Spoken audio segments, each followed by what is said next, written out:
আজকে যখন শিক্ষার্থীদের কাছে তাদের পরিকল্পনা স্পষ্ট হয়ে গেছে যে এটি ষড়যন্ত্রমূলক এবং প্রহসনের নির্বাচন হবে, তখন তারা ভয় পেয়ে তড়িঘড়ি করে নির্বাচনের আয়োজন করেছে। জানেন যে আমরা প্রথম থেকে শান্তিপূর্ণভাবে প্রায় 1-2 মাস থেকে আমরা রাজশাহী বিশ্ববিদ্যালয় প্রশাসন নির্বাচন কমিশনের কাছে কিছু আন্তরিকতার সাথে আমরা দাবি জানিয়ে আসছি যে আমাদের যৌক্তিক দাবিগুলো আপনারা মেনে নিন।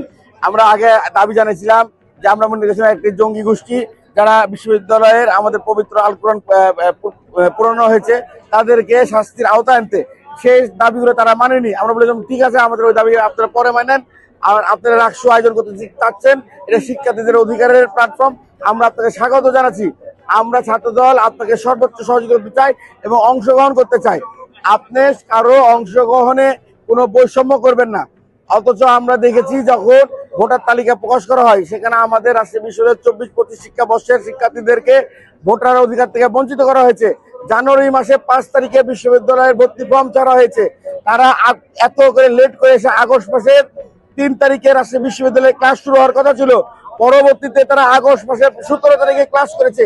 এগুলো সবই পরিকল্পিত এবং ষড়যন্ত্রমূলক। আজকে দিবালোকের মতো সুস্পষ্টভাবে প্রমাণিত হচ্ছে। আজকে শিবিরের নেতৃবৃন্দরা সাধারণভাবে যে মত তৈরি করে আমাদের 3 থেকে 4 জনের নেতাকর্মী এখন পর্যন্ত মেডিকেলে ভর্তি হয়ে আছে, আমাদের নারী শিক্ষার্থীদের কাপড়ে গায়ে হাত তুলেছে। আমাদের সুস্পষ্ট দায়িত্ব থেকে আমরা বলতে চাই যে আমাদের দাবি আদায় না হওয়া পর্যন্ত আমরা এই গণতান্ত্রিক শান্তিপূর্ণ আন্দোলন থেকে পিছিয়ে উঠবো না। আমাদের প্রথম বর্ষের শিক্ষার্থীদের ভোটের অধিকার প্রয়োগ দিলেই আমরা আমাদের আন্দোলন থেকে আমরা উঠে আসব এবং আমরা রাকসুতে অংশগ্রহণ করতে চাই। তার আগে এই প্রহসনমূলক নির্বাচন কমিশনার যারা রুয়াতে একতরফা ভাবে মানে পরিকল্পিতভাবে জামাতকে জিতাইছে, সেই লক্ষ্যে নিয়ে তারা রাকসু নিয়ে তারা পরিকল্পনা করেছে।